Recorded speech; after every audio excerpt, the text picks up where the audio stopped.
Maraming nag-PM sa akin guys kung paano ko ba daw ginawa ang maglagay ng multo sa video, sa likod ng video. Panoorin lang ang video guys, madali lang. First step natin guys ay gumawa lang tayo ng video na katulad nito na nagbibideo tayo kunwari at biglang nagulat kasi kunwari may nakitang multo sa likod ng pagbibideo nyo. Ayan, ganyan na kadali at pumunta na tayo sa ating open natin yung CapCut, then new project. Hanapin yung video na ginawa natin.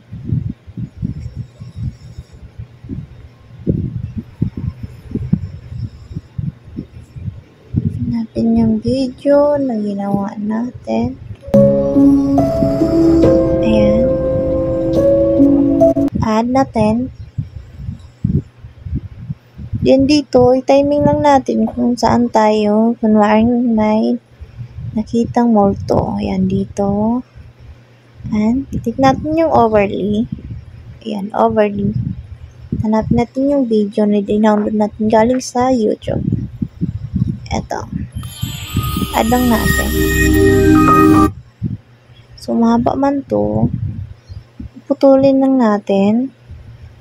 Kakrap lang natin yung video, guys. Ayan. Then, split. Delete sa dulo. Then, ito. Hilain lang dito papunta para sumakto yung video. Timing lang natin kung saan tayo nagulat. Yan, ang gagawin natin dito, lagyan natin ng hanapin natin ang remove background. Remove BG. Click natin ang remove BG. Then, chroma key. Click chroma key. Then, ayan.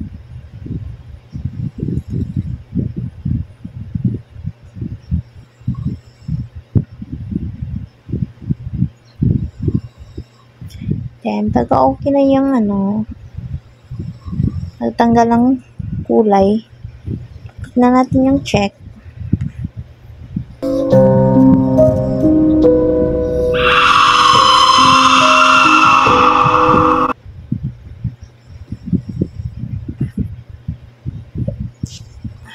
Adjust lang natin para sumakto.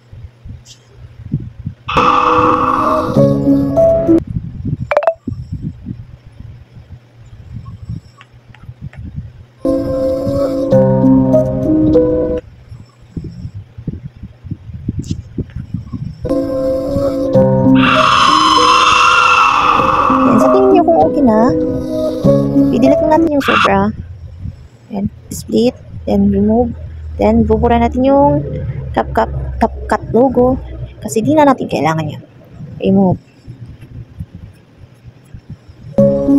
review lang natin.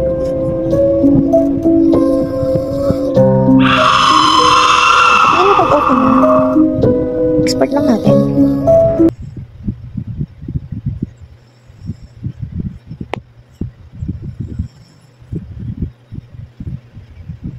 Huwag kalimutan yung aspect ratio, 9:16. Then pag okay na, export lang natin.